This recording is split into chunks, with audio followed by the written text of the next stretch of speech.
சிவாயனமின்றைய கோபுர தரிசனம். அருள்மிகு பத்ரகாளியம்மன் கோயில். அந்தியூர் கோயிலின் சிறப்புகள்.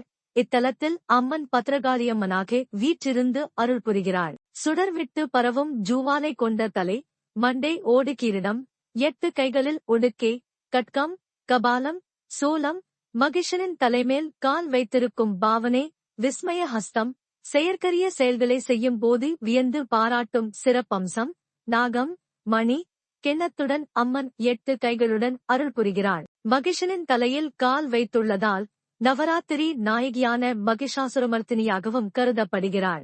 இங்கு நடக்கும் குண்டம் திருவிழா மிகவும் சிறப்பு வாய்ந்தது. திருமணம், நிலம் வாங்குதல், விற்றல், கிணறு வெட்டுதல், வியாபாரம் துவங்குதல், கல்வி போன்ற விஷயங்களுக்கு அம்மன் சிரசில் பூ வைத்து தொழில் துவங்கலாமா என வாக்கு கேட்கும் வழக்கம் உள்ளது. பெண்கள் தங்கள் மாங்கல்ய பாக்கியம் நிலைக்க தங்கள் தாலியையே காணிக்கையாக தருவதாக அம்பாளிடம் வேண்டுகின்றனர். குறிப்பாக உயிருக்கு போராடும் கணவருக்காக இத்தகைய பிரார்த்தனையை செய்வது மரபாக உள்ளது.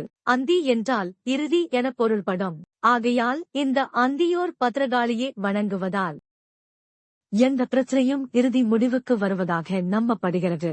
இக்கோயிலில் உள்ள வீர காலபைரவரும் புகழ்பெற்று விளங்குவது சிறப்பாகும்.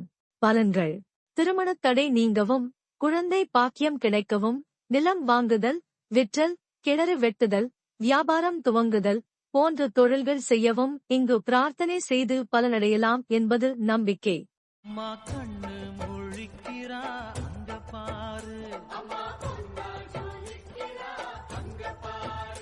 அம்மா வாரி கொடுக்கிற கைய பாரு, அந்த வானச்சவப்புல கண்ணம் பாரு, அம்மம்மா பூஞ்சிரிப்புல புல்லரிக்குதம்மா,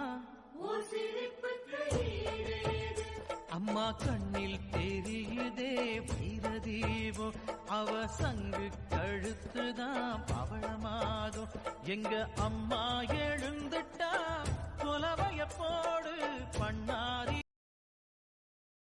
நன்றி. அன்புநந்து யூடியூப் சேனலை சப்ஸ்கிரைப் செய்யுங்கள், லைக் செய்யுங்கள், ஷேர் செய்யுங்கள்.